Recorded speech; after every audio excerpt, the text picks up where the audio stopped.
Por Más Salud es una presentación de Asistencial Médica. Bienvenido a tu salud. Bienvenido a la Asistencial Médica. Laboratorio BioEste y BioRx. Imagenología oral 2D y 3D. Y Odon Total. En Maldonado, 3 de febrero 772 y en San Carlos, 18 de julio 920. ¿Cómo están? Una semana más compartiendo con ustedes este programa Por Más Salud, donde aprendemos un montón de cosas sobre este mundo tan grande que es la salud. Hoy vamos a hablar de una enfermedad congénita porque se manifiesta antes del nacimiento. Estoy hablando de la espina bífida, que tiene que ver con una malformación de la columna vertebral y de la médula espinal. De esto vamos a estar hablando en este programa y también vamos a escuchar un testimonio que seguramente será muy inspirador para todos. El término espina bífida proviene del latín y significa literalmente columna partida o abierta. Es una anomalía congénita que se produce antes del nacimiento. Ocurre cuando el tubo neural, que posteriormente se transforma en el cerebro y en la médula espinal, no se cierra del todo. Esto además puede impedir que los huesos a lo largo de la columna vertebral se formen correctamente. Espina bífida o disrafia espinal, los términos o trastorno por la alteración del cierre del tubo neural. Nosotros cuando nos formamos, cuando somos embriones, somos 3 capitas. Lo que se llama el ectodermo, la de afuera, la del medio, el meso, y el endodermo, que es la de adentro, que es como todas las vísceras y todo. Entonces, la capa de afuera se forma lo que es todo lo que es la piel, lo que es el sistema nervioso, los ojos, se forman varias estructuras a través de lo que es la capa de afuera, el ectodermo. Entonces en esa capita afuera, en un momento se forma como una placa, que esa placa después se forma como un surco y después se cierra un tubo. Entonces, primero es una placa, después es un surco, después un tubo. Que ese tubo es el sistema nervioso, el cerebro y la médula espinal. Y después se empieza a cerrar el medio hacia las puntas y se termina de cerrar en cada punta. Ese cierre del tubo neural ocurre entre la semana 3 y la 4, o sea, día 21 y 28 de embarazo. Estamos diciendo que sería la tercera semana de embarazo, sería, o sea, del momento de la concepción, vamos a la mitad del ciclo, ¿no? Son 2 semanas, o sea, la primera semana de retraso menstrual. La primera y segunda semana de retraso menstrual es cuando se estaría formando ese tubo y cerrando, ¿no? Entonces, los trastornos del cierre del tubo neural son por alteraciones en el cierre de esta estructura del tubo neural, que puede ser en el sector más rostral, que es lo que es el cerebro, y bueno, ahí están las amencefalias y otras malformaciones, o en el sector distal, caudal, que ahí se formarían todo lo que serían las disrafias o espina bífidas.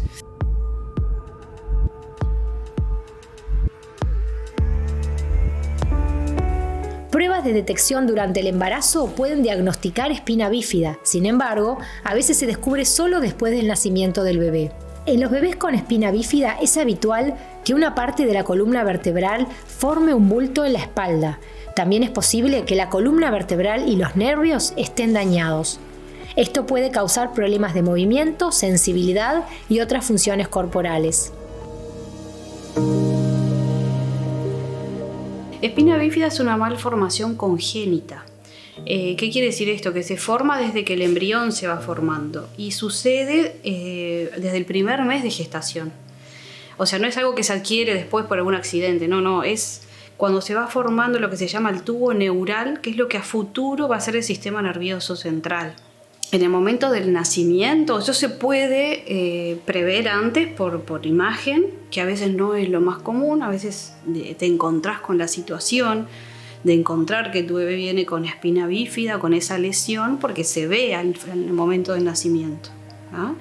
Generalmente se da en columna vertebral, se puede dar en varios niveles. Lo que vemos más normal es lumbo-sacra, de la parte baja hasta cerca de los sacros. Entonces el bebé nace con esa malformación, es un defecto. ¿Pero qué vemos? ¿Qué vemos? Vemos la piel abierta y se puede llegar a ver como un bulto, que es la estructura medular junto con lo que es meninges y nervios, extravasando el cuerpo. Se puede ver hacia afuera como una bolsita que sale. Por eso estos bebés, ese es como sería lo más grave, que es el mielomeningocele, ¿ah? Ese bebé automáticamente pasa a una cirugía reparadora porque eso hay que tratar de repararlo y cubrirlo para que no se lastime más ni que haya infección, porque eso ya no sería compatible con la vida. La espina bífida puede causar síntomas mínimos o discapacidades físicas menores, pero también puede provocar discapacidades físicas más significativas dependiendo de la gravedad de la malformación y el lugar de la columna en que se encuentra. Las formas severas tienen la dificultad motriz, pero, por ejemplo, intelectualmente, la mayor parte, la mayoría, el 70%, tienen funcionamiento completamente normal, salvo que asocien una malformación asociada. El mielomeningocele, que es como de las formas severas y frecuentes, no, per se no te va a afectar la inteligencia ni el funcionamiento ni nada más. Lo que pasa es que a veces asocian alteraciones también en la estructura del desarrollo cerebral y bueno, ahí sí puede haber otras dificultades más a nivel intelectual, pero no es lo más frecuente. Lo más frecuente es que sean personas que más allá de lo motriz no tengan ningún problema de ningún tipo.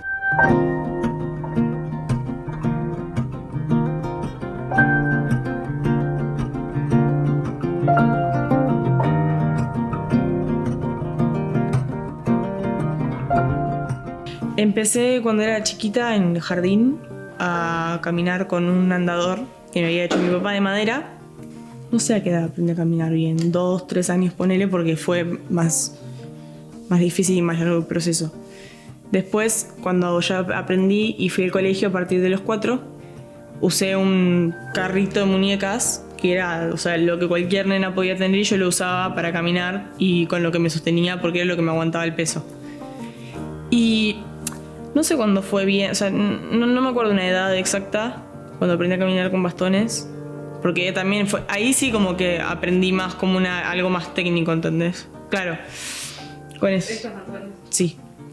O sea, ahí sí fue como una cosa más específica de decir tipo, bueno, aprendí a caminar con algo más que me va a servir y que va a ser más definitivo.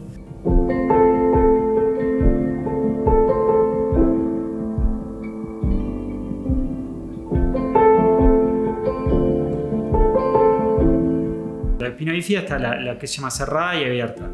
La abierta, que es el clásico mielomeningocele, el meningocele que es solamente líquido, como una cavidad de líquido. ¿Abierta que llama? ¿Tiene realmente una... No, abierta es que se nota, en definitiva. ¿Se nota? Puede estar abierta, pueden estar... Por dentro del... No, se nota a simple vista, sí. Las formas abiertas se nota a simple vista, que son la forma más severa, que es la mielogisis, que está abierto. Ya está sale el líquido y la continuidad con el sistema nervioso, y ellos hay un compromiso motor más severo, obviamente.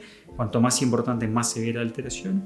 Después puede ser una cavidad como un quiste de líquido que sale, que puede tener adentro contenido nervioso o no. Si no tiene contenido nervioso, no tiene por qué tener ningún compromiso motor o puede ser muy leve. ¿Sí? Cuando hay contenido de neurológico, la médula o las raíces, sí va a haber alguna alteración motora que va a ir de diferente grado.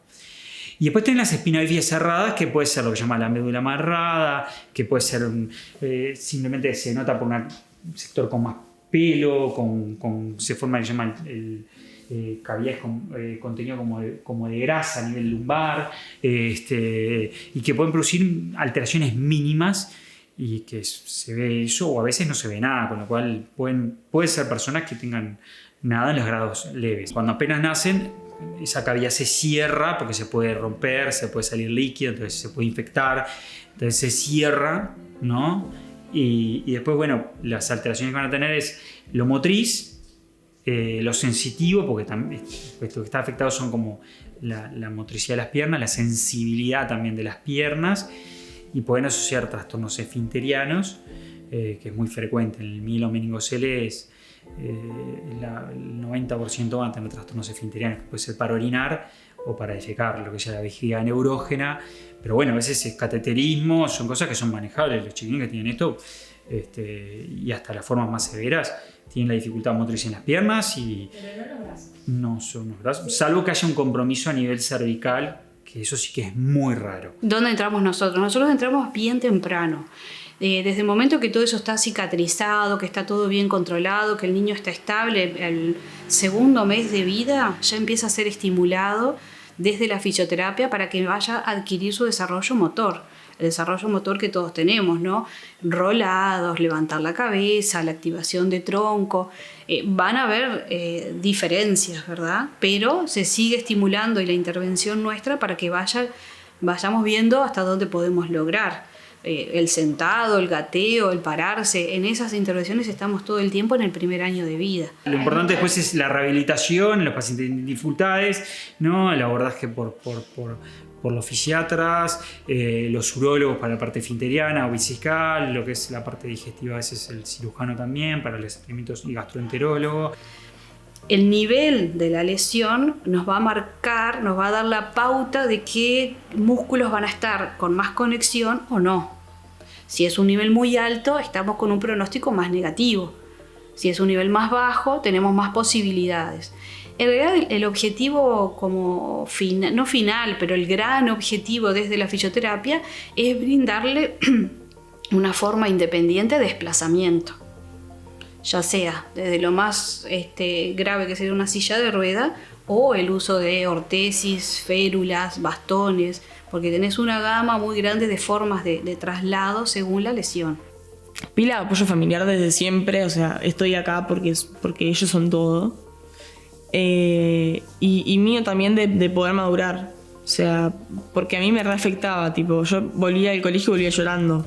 Y no era porque en el colegio no me querían o porque en el colegio no era una persona querida, porque le agradezco todo al colegio también porque fueron gran parte de esa evolución, pero era porque era chica y no entendía y no lo sabía poner en palabras y lloraba todo el tiempo. Ponele, me acuerdo perfecto. Y hoy en día no me pasa. ¿Por qué a mí? O ¿por qué yo? O ¿por qué todo yo? No es todo yo, no es así. Y creo que eso me lo dio a entender los mundiales también cuando empecé a ir a competir el año pasado y este año también. O sea, te empezás a dar cuenta que no sos la única que está en esa situación. Son personas que van a tener una sobrevida normal, o sea, es algo que cuando se formó su sistema nervioso, pero la sobrevida es normal. Se afecta la calidad de vida dependiendo del grado de alteración, en mayor o menor grado, y en los grados que son más severos, en verdad es una alteración más motriz, que bueno, hay algunos chilenos que están en silla de ruedas, como los grados más severos, ¿no? Obviamente, pero bueno, que es variable, que no todos están ahí, por frecuencia vas a estar en grados más leves y bueno, y después todo lo asociado, que es la parte urológica, digestiva, obviamente que bueno, lo urológico pueden producirse infecciones urinarias importantes, que hay que tener mucho control, el manejo ese es como quizás también complicado, pero todo se trata, todo se maneja, todo se rehabilita, también el BPS en la parte urológica tienen también mucha experiencia en el manejo del mielomeningocele, o sea, hay mucha experiencia porque es frecuente, se ve mucho, ya hay grupos que han trabajado, mismo también la Teletón como lugar de rehabilitación de estos pacientes, trabajan muy bien, tienen mucha experiencia, hay como lugares donde hay mucha experiencia en el manejo de esta patología y tiene que ver, y como te digo, la mayor parte de los pacientes con las formas más severas, inclusive la parte neurológica, va a ser normal, salvo que asocien, alguna malformación cerebral. A veces pueden tener hidrocefalia cuando aumentan líquido en el cerebro y también se puede hacer una derivación, dependiendo de la situación del niño, pero lo más frecuente es que su nivel de funcionamiento sea totalmente normal y tengan dificultades motrices variables, urológicas, y pero que se tratan, se rehabilitan y nada, y pueden andar muy bien.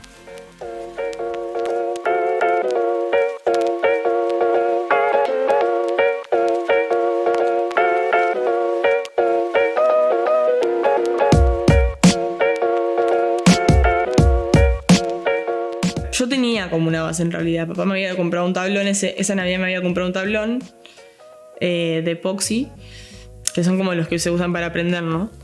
Y yo le dije, no, nunca me voy a tirar al sofá, no, superalo, le dije, porque ya era como la tercera tabla que me regalaba, y yo le dije, no, ya está, listo, no me moleste más con el tema, no quiero. No sé por qué se lo dije, en realidad en el momento, no sé, me generaba miedo, o sea, era como una cosa más de miedo que otra cosa. Y me terminé metiendo ese fin de semana, esa semana, me terminé metiendo. Un poco porque no había nada más para hacer y un poco porque también me daban ganas. Y Y así fue que empecé y después cuando volví para acá seguí metiéndome al agua, seguía yendo. La palabra adaptado es para la gente que lo ve desde afuera para que entienda que no es el surf como se lo conoce. Pero sigue siendo surf en realidad, o sea, yo siempre se lo digo a mis amigos, che, vamos a surfar, ¿entendés? Tipo, yo no le digo, che, vamos a surfar y yo adaptado. Son como términos que se usan para el afuera y para los demás, pero en realidad, o sea, entre los surfistas decimos vamos a surfar y es así.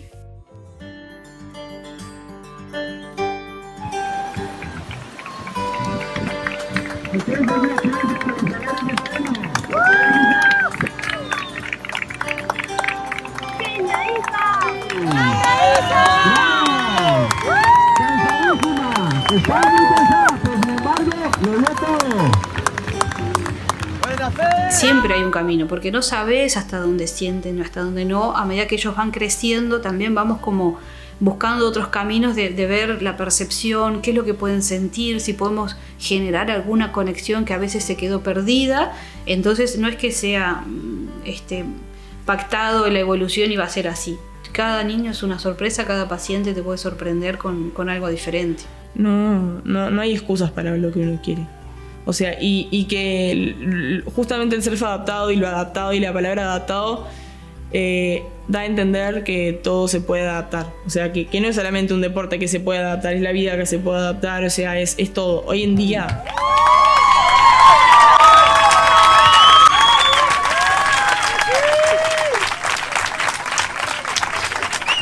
El surf adaptado. Eso lo dice todo. Eso lo dice todo. Es representando a su nación. El surf adaptado.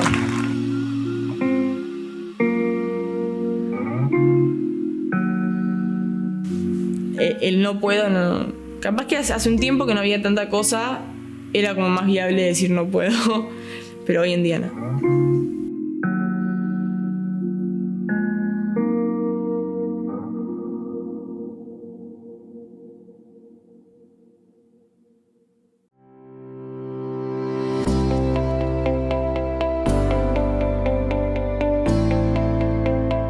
Nosotros vivimos en la barra y sí, el año pasado que me tocó llamar a la emergencia por mi nena, o sea, la verdad que los pediatras excelentes, o sea, el trato, jugando con ella, o sea, sin palabras. Yo te digo 9 puntos para que se esmeren un poquito más, porque si les das 10, ¿viste? Ya no se esmeran. En mi caso me gusta, o sea, que estar afiliada sobre todo por mi hija, creo que tiene una cobertura amplia en el departamento y eso como que da mucha tranquilidad. Sabes que la rapidez, o sea, con la que van a llegar va a ser mayor, entonces es súper importante a la hora de elegir la emergencia, ¿no? Las veces que hemos llamado no han demorado prácticamente nada. Me atienden bien de bien. Pero me pasó que llamamos, o sea, una paciente de riesgo de 80 años que llamamos por una cosa y le hicieron un chequeo tan amplio que terminó, o sea, siendo trasladada por otra cosa.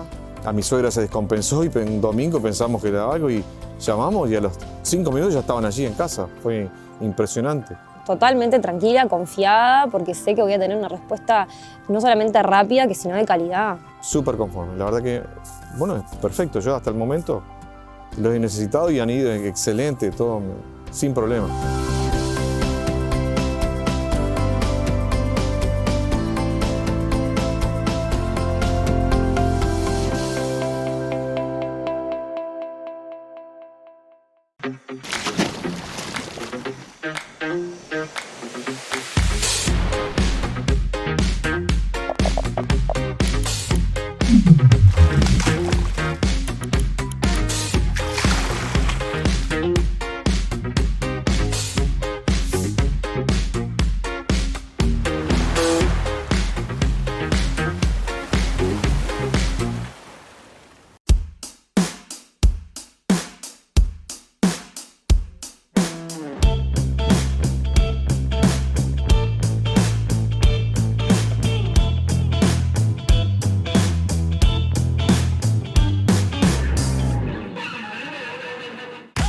En Ortopedia Ibiza encontrará todo lo necesario para su problema de movilidad. Además, yeso plástico, plantares, pañales para toda ocasión y suplemento para deportistas. Todo esto y mucho más en Ortopedia y Pañalera Ibiza. Atención personalizada por el mejor equipo humano. Roosevelt frente al Sanatorio Cantegrini.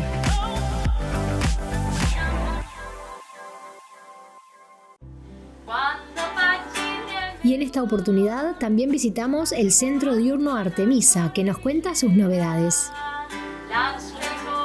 Bueno, yo soy licenciada en musicoterapia y lo que hacemos en musicoterapia es utilizar la música como recurso para lograr objetivos que no son musicales, ¿no? Es como que, sobre todo en neuromusicoterapia, la aplicación de la música busca estimular distintas áreas del cerebro y funciones como el área cognitiva, el área motora, el área del lenguaje, y desde la música es que hacemos las actividades, pero lo que buscamos es generalizar distintas funciones que repercutan en el día a día del paciente y que sean para beneficiar su calidad de vida y para poder mejorar distintas habilidades, ¿no?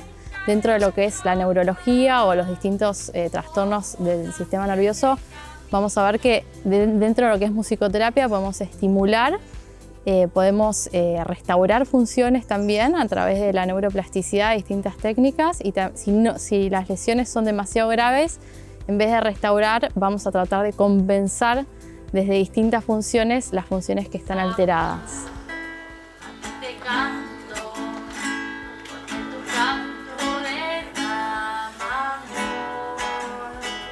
Y la música genera distintas reacciones y genera más y mejores respuestas en los pacientes, no solo por la implicancia que tiene dentro del cerebro con el sistema límbico, con las emociones, sino que también la música tiene que ver con nuestra historia, con nuestra identidad, con todos los aspectos que mueven nuestra vida, porque está desde la parte social hasta desde que nacimos, que nos cantan canciones de cuna y está como implicada en toda nuestra vida. Pero además de eso, junto con la llegada de las neurociencias y las imágenes, se han hecho cada vez más estudios de cómo funciona la música dentro del cerebro. Y eso nos ha dado muchísima información y ha hecho que la musicoterapia esté basada en evidencias, o sea, basado en estudios científicos. Entonces hoy en día a los músicos los meten adentro de resonadores y ven en vivo qué es lo que pasa en el cerebro cuando escuchamos música, qué pasa cuando nos imaginamos música en el cerebro, qué pasa cuando cantamos, cuando recordamos canciones, cuando tocamos. Y lo que ven es esto, ¿no? Que la música dentro del cerebro es una función cognitiva muy compleja que se procesa en todo el cerebro. No es que hay un centro o un área que digas, este es el área de la música, sino que todos los elementos se van procesando en los dos hemisferios, y eso hace que además se relacione con otras áreas del cerebro que no tiene que ver con lo musical, ¿no? Porque la música está implicado en lo que es el lenguaje, porque la música de por sí es un lenguaje, pero además relaciona el lenguaje humano de la palabra, de la comprensión del texto, de la abstracción de las letras. De la sierra morena, cielito lindo viene bajando. Musicoterapia se puede hacer sesiones individuales o sesiones grupales. Cuando uno está con un paciente individual, siempre indaga al paciente y a la familia toda la historia musical del paciente, porque lógicamente va a obtener más respuestas si la música es la que le gusta al paciente, ¿no? Es la familiar. Cuando uno está en grupos, bueno, hace lo mismo, después consensúa un poco, pero no es que hay una música para determinada patología, una música para calmar, una música, ¿no? Como si fuera una pastilla musical que uno, como, bueno, te doy una prescripción. No, la música es siempre la que le gusta al paciente, la que el paciente, bueno, conoce bien.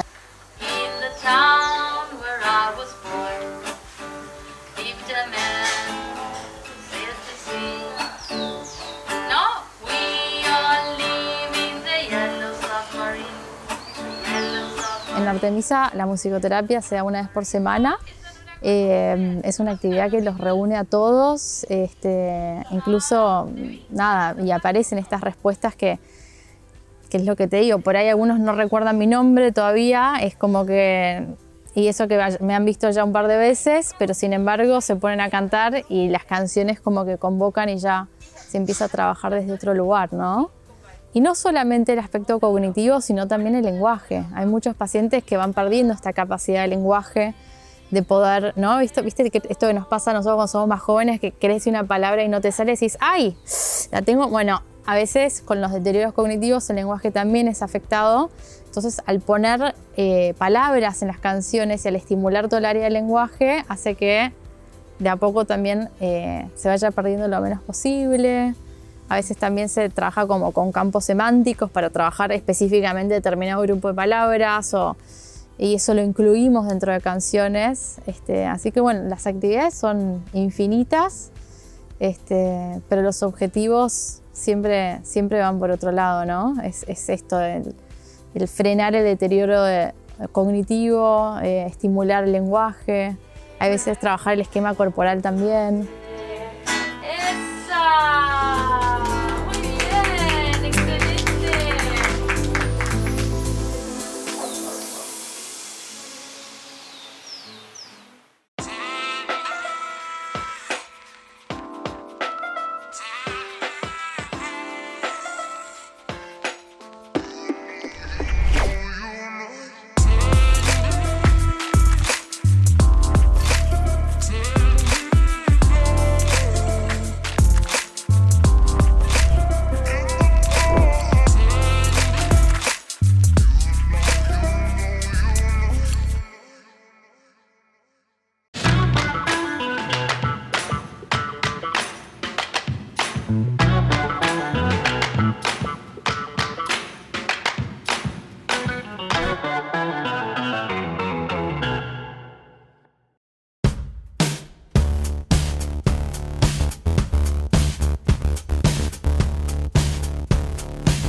Dejamos nuestro tema central y nos fuimos a conversar con el doctor Gustavo López sobre el método Pronocal. Bueno, mi caso fue bastante extremo.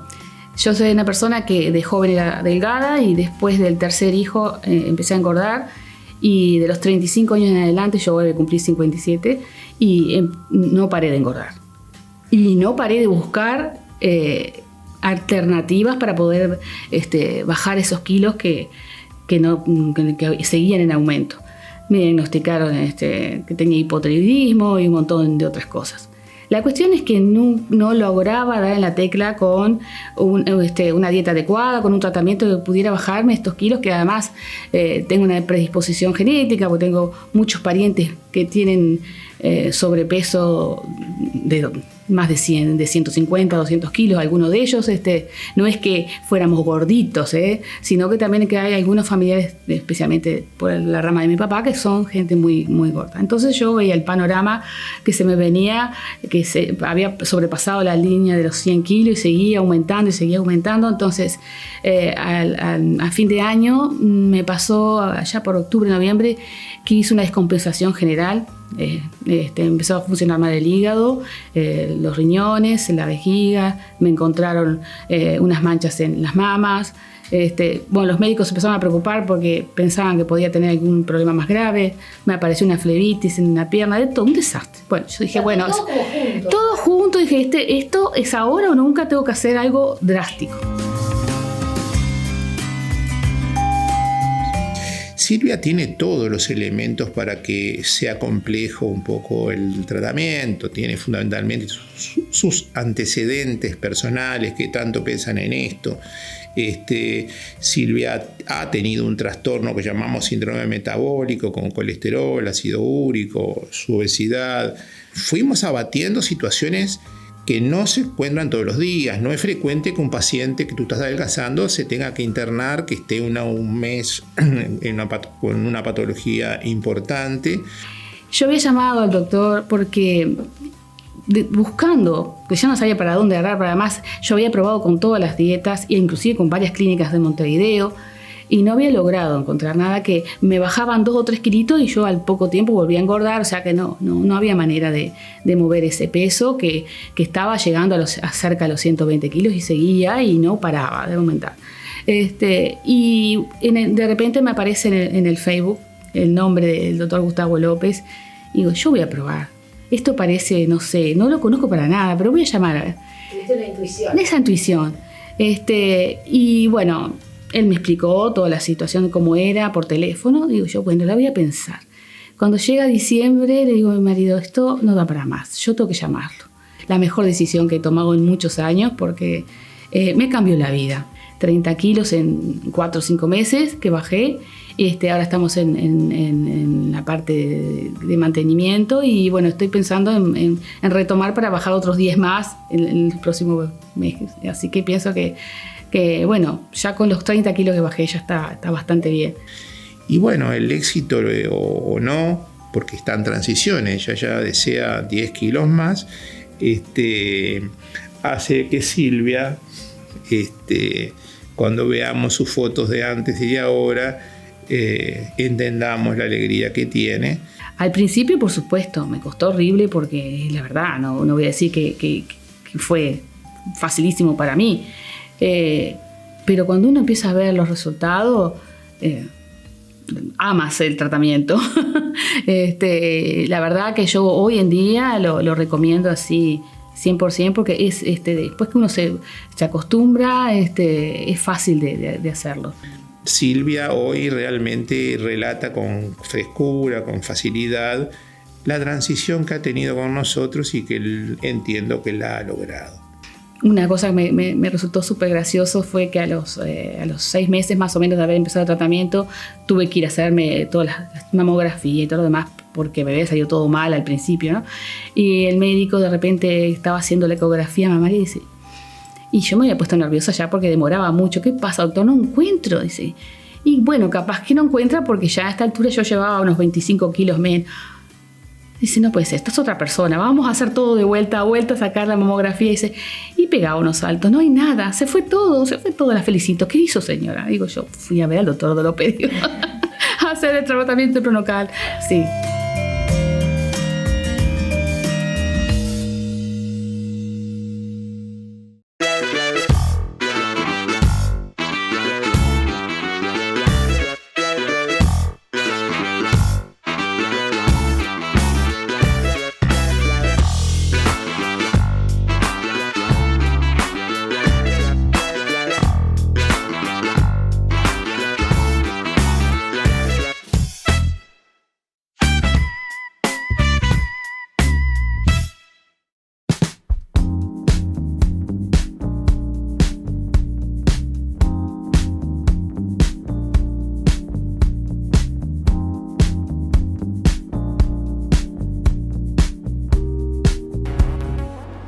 Y hasta aquí un nuevo programa de Por Más Salud. Les recuerdo que si quieren ver nuestros programas anteriores pueden ingresar a nuestro canal de YouTube donde están todos los programas de esta temporada y también de la temporada anterior. Así que los esperamos dentro de 7 días aquí en Por Más Salud. Por Más Salud fue una presentación de Asistencial Médica. Bienvenido a tu salud. Bienvenido a la Asistencial Médica. Laboratorio BioEste y BioRx, Imagenología Oral 2D y 3D, y Odontotal, en Maldonado, 3 de febrero 772 y en San Carlos, 18 de julio 920.